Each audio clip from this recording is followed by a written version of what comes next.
ಆನೇಕಲ್ ತಾಲೂಕಿನ ಗಡಿಭಾಗವಾದ ತೆಲಕರಹಳ್ಳಿ ಗ್ರಾಮದಲ್ಲಿ ದಿವಂಗತ ಕೆಂಚಪ್ಪರವರ ಆಶೀರ್ವಾದದೊಂದಿಗೆ ಕುಲದ ಯಜಮಾನರಾದ ವೆಂಕಟೇಶ್ ಕೆ ರಾಜಪ್ಪರವರ ಮಾರ್ಗದರ್ಶನದಲ್ಲಿ 5 ದಿನಗಳ ಕಾಲ ನಡೆಯಲಿರುವ ಶ್ರೀ ದ್ರೌಪದಮ್ಮ ಧರ್ಮರಾಯ ಸ್ವಾಮಿ ಕರಗ ಮಹೋತ್ಸವಕ್ಕೆ ಅದ್ದೂರಿ ಚಾಲನೆ.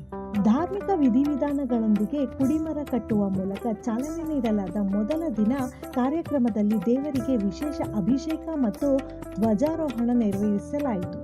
ಶ್ರೀಕೃಷ್ಣ, ಧರ್ಮರಾಯ, ಭೀಮ, ಅರ್ಜುನ, ನಕುಲ ಮತ್ತು ಸಹದೇವ ಸಮೇತ ದ್ರೌಪದಮ್ಮನ ಉತ್ಸವವು ಗ್ರಾಮದ ಪ್ರಮುಖ ಬೀದಿಗಳಲ್ಲಿ ಸಂಚರಿಸಿ ಭಕ್ತರ ಕಣ್ಮನ ಸೆಳೆಯಿತು. ಮುಂದಿನ 5 ದಿನಗಳ ಕಾಲ ನಡೆಯುವ ಕಾರ್ಯಕ್ರಮದಲ್ಲಿ ಮಾರ್ಚ್ 23 ದೇವತಾ ಉತ್ಸವದ ಸಂಭ್ರಮ, ಮಾರ್ಚ್ 24 ರಾತ್ರಿ ದೀಪೋತ್ಸವ, ಹಸಿಕರಗ ಮತ್ತು ದ್ರೌಪದಮ್ಮನ ಕಲ್ಯಾಣೋತ್ಸವ ಮತ್ತು ಗ್ರಾಮದ ರಕ್ಷಣೆಗಾಗಿ ಕೋತರಾಜ ಸಂಚಾರ ನಡೆಸಿ ಕಾಪು ಕಟ್ಟುವ ಕಾರ್ಯಕ್ರಮವು ನಡೆಯುತ್ತದೆ ಮತ್ತು ಮಾರ್ಚ್ 25ರಂದು ದೇವಿಯ ಪೂಜಾ ಕಾರ್ಯಕ್ರಮಗಳು ನಡೆಯುತ್ತವೆ. ಈ ಮಹೋತ್ಸವದ ಪ್ರಮುಖ ಆಕರ್ಷಣೆಯಾದ ಕರಗವು ಮಾರ್ಚ್ 26ರ ರಾತ್ರಿ 2 ಗಂಟೆಗೆ ಜರುಗಲಿದೆ. ವಾಹಿನಿ ಕುಲದ ಅರ್ಚಕರಾದ ಕಾಕಪ್ಪ ಮತ್ತು ಮಕ್ಕಳ ನೇತೃತ್ವದಲ್ಲಿ ಶ್ರೀ ದ್ರೌಪದಮ್ಮ ಕರಗವು ಗ್ರಾಮ ಸಂಚಾರ ಮಾಡಲಿದ್ದು, ಗ್ರಾಮದ ಎಲ್ಲಾ ದೇವತೆಗಳ ಪಲ್ಲಕ್ಕಿ ಉತ್ಸವ ಮತ್ತು ಸಂಗೀತ ರಸಮಂಜರಿ ಕಾರ್ಯಕ್ರಮವು ಭಕ್ತರನ್ನು ರಂಜಿಸಲಿದೆ ಎಂದು ಟ್ರಸ್ಟ್ನ ಅಧ್ಯಕ್ಷರಾದ ಟಿ.ಆರ್. ಶ್ರೀನಿವಾಸ್ ಹೇಳಿದರು.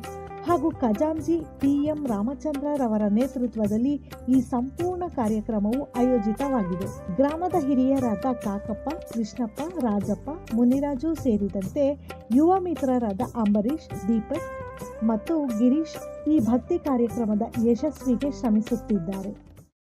ಶ್ರೀ ದ್ರೌಪದಮ್ಮ ಧರ್ಮರಾಯ ಸ್ವಾಮಿ ಸೇವಾ ಟ್ರಸ್ಟಿಂದ ಕರಗ ಮಹೋತ್ಸವವನ್ನು ಪ್ರಾರಂಭ ಮಾಡಿದ್ದೇವೆ. ಇಂದು 22ನೇ ತಾರೀಕು ಧ್ವಜಾರೋಹಣ ಪ್ರಾರಂಭೋತ್ಸವ ಮಾಡಿದ್ದೇವೆ. ಹಾಗೂ ನಾಳೆ ದೇವರ ಉತ್ಸವ ಮತ್ತು ಪ್ರಸಾದ ವಿನಿಯೋಗ ಇರುತ್ತದೆ. ನಾಡಿದ್ದು ಅಂದರೆ 24ನೇ ತಾರೀಕು ಸಂಜೆ 6 ಗಂಟೆಗೆ ದೀಪೋತ್ಸವ ಹಾಗೂ ಹಸಿಕರಗ 9 ಗಂಟೆಗೆ ಹಸಿಕರಗ ಇರುತ್ತದೆ. ಅದಾದ ನಂತರ ದ್ರೌಪದಮ್ಮನವರ ಕಲ್ಯಾಣೋತ್ಸವ ಇರುತ್ತದೆ ಮತ್ತು 25ನೇ ತಾರೀಕು ದೇವರೋತ್ಸವ ಮತ್ತು ಪ್ರಸಾದ ವಿನಿಯೋಗ ಇರುತ್ತದೆ. 26ನೇ ತಾರೀಕು ಸಾಯಂಕಾಲ 7 ಗಂಟೆಗೆ ಕೋಲಾಟ ಹಾಗೂ 11 ಗಂಟೆಯಿಂದ ಆರ್ಕೆಸ್ಟ್ರಾ ಇರುತ್ತದೆ ಮತ್ತು ಬೆಳಗ್ಗೆ 3 ಗಂಟೆ ಸಮಯಕ್ಕೆ ದ್ರೌಪದಮ್ಮನವರ ಕರಗ ಮಹೋತ್ಸವ ಇರುತ್ತದೆ.